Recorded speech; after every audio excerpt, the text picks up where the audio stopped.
नमस्कार बंधुरा केमन आछो सबाई आशा करछि तोमरा सबाई खूब भालो आछो और आमराओ देखते पाच्छो किन्तु एखन प्रचुर भालो आछि किन्तु कालके जखन बिदाय होबे तखन एकटु खाराप थाकबो किन्तु एखन आपातत प्रचुर भालो आछि और एखन ब्राइडके साजाচ্ছি মানে আমি এখানে ব্রাইড বলতে পারি না যেহেতু আমি তো আর পার্লারের কাজ করি না সেই হিসাবে আমাদের মেয়েকে আমরা সাজাচ্ছি সবাই মিলে। তো এখন আমার দায়িত্ব পড়েছে চুল বাঁধা, শাড়ি পরানো, কপালের কলকা করা, তো এই সমস্তগুলো। তো আমি মুখের মেকআপটা অতটা সুন্দর করতে পারি না আর আমি নিজেও তো ওরকমভাবে মেকআপ কোনোদিন করি না, ওই জন্য আর আমারও ঠিক আসে না কোনটার পরে কী দেবো। তো তার জন্য আমার বড় ভাগ্নি আছে, মানে ননদের বড় মেয়ে, তো ওই দিকটা সামলে নিচ্ছে। আর আমার এখানে দেখো কলকা করা হয়ে গেছে, এই কলকা নয় চুল বাঁধা হয়ে গেছে। এবার চুলের খপাটা পুরোটাই কিন্তু আমি এই ফুল দিয়ে, জুঁই ফুলের মালা দিয়ে কিন্তু পুরো খপাটা কভার করে দেবো যতটুকু পারা যায়। আর সেইভাবে তো আর আমি প্রফেশনাল নই, আমি ছোটোবেলা থেকে এইটা শখটা আছে আমার, একটু সাজানো গোজানো। নিজে হয়তো নিজেরটা পারি না কিন্তু অন্য কারোরটাও অবশ্যই আমি পারি। তো এই যে, আর চারিপাশ থেকে দেখো কিছুটা গোলাপ নিয়ে কিন্তু এইভাবেই দিয়ে দিচ্ছি। তো কেমন হয়েছে এটা কিন্তু তোমরা অবশ্যই একটু বলো আমাকে, হ্যাঁ, বললে আমারও খুব ভালো লাগবে। আর পরের যে বিয়েবাড়ি আছে আমিও একটু সুন্দর করে সাজাতে পারবো, একটু ভালো লাগবে মনের দিক থেকে। আর এখানে দেখো কপালের যে ডিজাইনটা ওটাও কিন্তু করলাম। আর কপালটা এতটাই ছোট ওর যে চুলগুলোর জন্য কিন্তু একটুও, মানে শুধু ফটাফটাই দিচ্ছে আর কিছু দিচ্ছি না, আর চুলে সব লেগে যাচ্ছে। কিন্তু যারা সুন্দর করে করতে পারে কলকা বা কোনো ডিজাইন, তাদের, যাদের হাত ভালো আর কি, যারা শিখেছে কাজ, তো তারা কিন্তু কপালটা আরও সুন্দর করে সাজাতে পারতো। আমি পারলাম না, এইটুকুই পেরেছি। তো এটুকু পেরেছি তাতেই অনেক, কারণ মেয়েটা তো আমাদের রেডি হয়েছে আর বিয়ে আছে সেই 12টায়। আর এখানে দেখো বর এসছে বলে আমরা চলে গেছি পুরো গেটের ধারে। আমাদেরকে ফুচকা দিতে দিতেই আর দিল না, মানে এমনভাবে দিচ্ছে যাতে তাড়াতাড়ি না শেষ হয়, বরযাত্রীর লোকেরা এসে খেতে পারে। কিন্তু কি হয়েছে ব্যাপারটা, বরযাত্রীর লোক এমন সময় এসছে ভাত খাওয়ার সময় হয়ে গেছে। তো লাস্টে কিন্তু বাড়ির লোকই ফুচকাগুলো মোটামুটি খেয়েছে, ওরা খেয়েছে কিন্তু বাড়ির লোক বেশি খেয়েছে। বাড়ির লোক বলতে কন্যা যাচ্ছিল। আর এখানে যা লাইটিং দিয়েছে তার চোখ ঝলসে যাওয়ার মতো অবস্থা। তোমরাও দেখছো, বুঝতে পারছি তোমাদেরও চোখ ঝলসে যাচ্ছে, কারণ এত লোক, এত আয়োজন, যারা নিমন্ত্রিত নও তাদের কিন্তু একটু হিংসে হচ্ছে যে আমরা বিয়েবাড়ি যাচ্ছি তোমরা কেন যেতে পারোনি সেই ভেবে। তো যাই হোক, শেষমেশ আমাদের বর কিন্তু গেটের কাছে দাঁড়িয়ে আছে, মানে এবার প্রবেশ করবে। আর এই হচ্ছে আমাদের মণ্ডপ সাজানো। আগে আমার সময়টা আমি বলি, কলা পাতা, মানে কলা গাছ দিয়েই কিন্তু চারিপাশে মণ্ডপটা সাজিয়েছিল। কিন্তু এখন দেখো কত নিত্য নতুন ডিজাইন হচ্ছে। তো আমার তো মনে হয় যে আমারও যদি এরকমভাবে বিয়েটা হতো। তো যাই হোক, হয়নি তাতেই ঠিক আছে। সব সময় সব রকমই, মানে একরকম সবসময় ভালো লাগে না, আমাদের একটা আলাদা রকম অনুভূতি। আর এই দুই ভাগ্নি, মানে বোনের সাথে এদের ছোট আর কি, বোনের বর সাথে বসে আছে, মানে হাওয়া করছে এখন শালি। তো যাই হোক, আর চারিপাশে দেখো লোকজন কিন্তু প্রচুর চলে এসছে, কিন্তু ভিতরে কয়েকজন আছে আর বাইরে দাঁড়িয়ে আছে। আর তোমাদের একটা জিনিস দেখাই, এরকম উনুন কে কে দেখেছো একটু অবশ্যই জানিও তো আমাকে। আমি না সত্যি কথা এরকম উনুন কখনো দেখিনি, নিচেরটা এত ডিপ, এত ডিপ, আর এইভাবে এই উনুন আমার এই প্রথম দেখা। তাই আর সামলাতে না পেরে আবেগটা তোমাদের সাথে একটু শেয়ার করেই নিলাম। তারপরে দেখো অবশেষে চলে আসলাম খাওয়া দাওয়ার পর্বে। তা এখন আমরা সবাই মিলে খেতে বসেছি। আর এই এক পুচকি বড্ড বকে।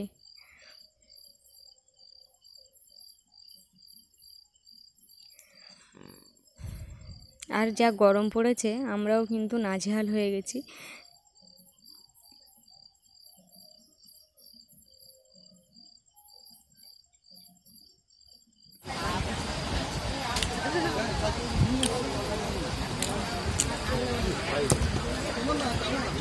শুধু বুড়ো আঙুল দেখা, আর কিছুই খাইনি, কিছু নেইনি, শুধু 2 পিস মাংস নিয়ে এপারে একবার আর ওপারে একবার। এই যে এইগুলো খারাপ দেখায়। ভালো করতে নেই কারণ আমার জেঠিমা পুরো হচ্ছে ব্লগে চলে আসছে ভাবছে জেঠিমা খেয়েই যাচ্ছে। জিজ্ঞাসা করে কেমন লাগছে? কেমন লাগছে বলো? কেমন হয়েছে তরকারি? কেমন হয়েছে তরকারি বলো? বলো। শক্ত খুব নাকি? দাঁতে পাচ্ছে না নাকি? লিপস্টিক সব উঠে গেছে। খাওয়া দাওয়ার পর আমরা কিন্তু চলে এসেছি সোজা বিয়ের মণ্ডপে। মানে বিয়ের মণ্ডপে বলতে বিয়েটা যেহেতু শুরু হবে রাতের দিকে, সেই কারণেই কিন্তু আমরা এখন এখানে চলে এসেছি। আর ওই যে দেখতে পাচ্ছিলে না পর্দা দিয়ে আর ওই গুড় জল মারা না কি, আমিও ঠিক জানি না নিয়মটার নাম কি। আর এই হচ্ছে ছেলের শাশুড়ি বরণ করে নিচ্ছে জামাইকে। মোটামুটি সমস্ত নিয়ম পালন হচ্ছে আর কি। আর আমাদের হিন্দু সমাজের মধ্যে অনেক তো সমাজ আছে, মেদিনীপুর সমাজ, তারপরে পণ্ডক্ষেত্র, বারুইপুর, এরকম অনেক রকম আছে, বিভিন্ন রকমের বিভিন্ন রকম নিয়মও থাকে। তো সব কিছু মিলিয়ে এখন আমরা শুভদৃষ্টির পর্বে চলে এসেছি। আর এই শুভদৃষ্টির পর্বে এসে আমরা কিন্তু বেশ মানে সব যে যার মতো এনজয় করছি। তো এবারেই চন্দনের ফটোটা দেওয়া হয় আর কি। এই যে দেখো কনে আর মেয়ে, এই কনে আর জামাই মোটামুটি চন্দনের ফোঁটা দিচ্ছে। তো এটাও এ পর্ব শেষ। এবার আমাদের পর্ব হচ্ছে মালা বদল। তো হয়তো তার ফাঁকে ফাঁকে কিছুটা আছে, সব কিছু আর দেখানো হয়ে উঠছে না। তো যতটুকু সম্ভব তোমাদের এইটুকুর মধ্যে আমি দেখিয়ে দিচ্ছি। মানে আমার ভিডিও এই প্রথম, তো তাই আমিও একটু এক্সাইটেড। আর কেমন হচ্ছে সব কিছু নিয়ম কানুন, মোটামুটি সেরকমভাবে কোনো বিয়ে আমি প্রথম থেকে শেষ পর্যন্ত দেখিনি বললেও চলে। তো আজকে মানে ভাগিনীর বিয়েতে, মানে এই যে দেখতে পাচ্ছ আমি এখন মামি আর আমার জামাই ওই, তো বিয়ে হচ্ছে চলছে। আর এখন হস্তবন্ধনের পর্ব। তো মোটামুটি যেদিন থেকে এসেছি সেদিন থেকে পুরো কনের দায়িত্ব আমরা দুইজন নিয়ে নিয়েছি, মানে শুধু সাজান গোছানোর। আর বাদবাকি দায়িত্ব আরও অনেকেই নিয়েছে। তো আমরা দুজন এখন ছিলাম ওর সাথে। আর দুজন মিলে, একজন মেয়ের বোনাই সে নিয়ে যায়, কিন্তু মেয়ের বোনাই তো এই মুহূর্তে নেই। আর এখন বাজে 1টার কাছাকাছি, মানে 1টার কাছাকাছি আর কি। হ্যাঁ, তো একটু হাঁটুতে ঠেকানোর নিয়ম আছে। তো দেখো হাঁটুটা লাস্টে ওরা আর মানে ওকে ধরে নামাতে পারছে না, তো কী করবে, ওই জন্য ওরা ওপাশে নিয়ে আর বসিয়ে দিল। না একজন বলছে, বলে কি মেয়ে হাসছে কেন? আমি বলি কি সেই সারা জীবন কাঁদতে হবে যতক্ষণ, এখন না হয় এই দিনটা একটু হাসুক, মুখ ভার করে আর কী হবে, সেই তো কালকে বিদায়ের সময় তো এমনিই কাঁদবে। তো কী বলো? হ্যাঁ, হয়তো আমার কথা অনেকের খারাপ লাগতে পারে, বিয়ের দিন কেন এরকম হাসবে, হতেও পারে। তো আমার কাছে এটাই মনে হয়েছে, তাই আমি এটাই বললাম।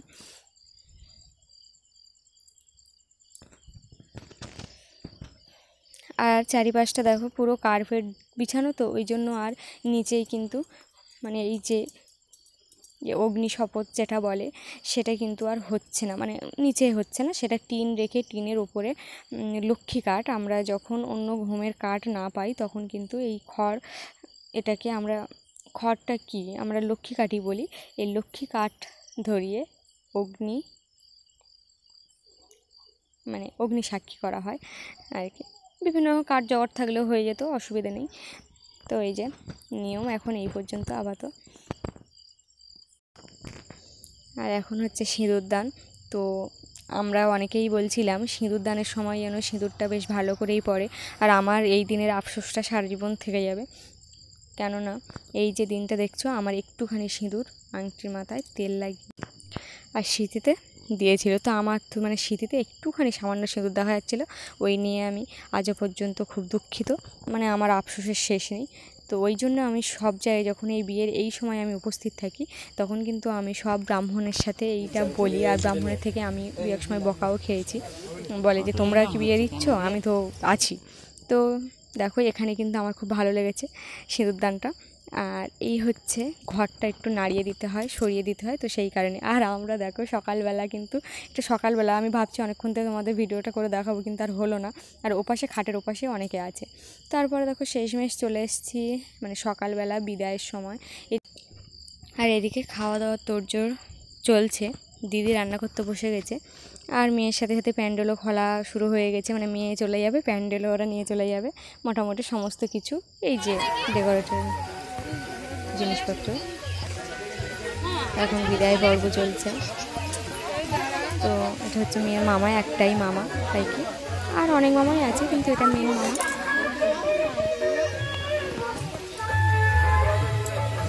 আর এই যে মেয়ের দাদা আর এই বৌদি, তো মেয়ে একটু কান্নাকাটি করছিল। আর এই হচ্ছে দিদি আর বোন, মানে বোনের বিয়ে হয়ে যাচ্ছে, ওই জন্য দিদিরও খুব মন খারাপ।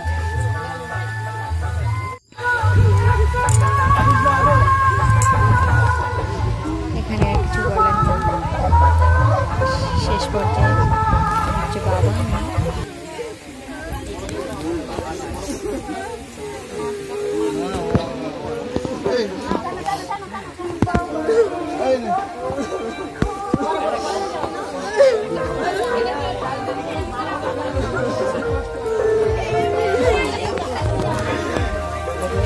ঠিক জায়গায় যেন পড়ে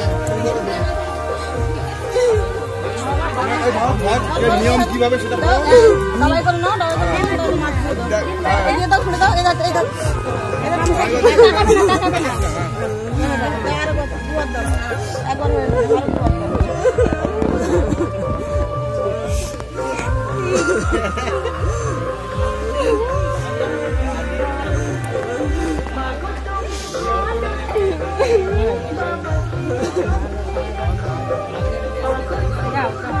এবার থালা ধরে উল্টে দাও, থালা ধরে এইভাবে দিয়ে দাও, উল্টে দিয়ে দাও, উল্টে দাও, হ্যাঁ পাশে দিয়ে দাও, হ্যাঁ ছাড়াও ছাড়াও ছাড়াও, ছেড়ে দাও, চলে যাও, হ্যাঁ।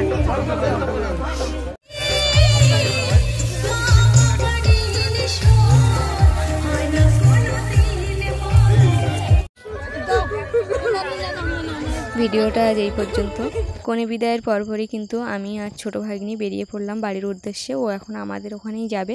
তো বন্ধুরা, ভিডিওটা ভালো লাগলে অবশ্যই কিন্তু লাইক, শেয়ার, কমেন্ট, সাবস্ক্রাইব করো।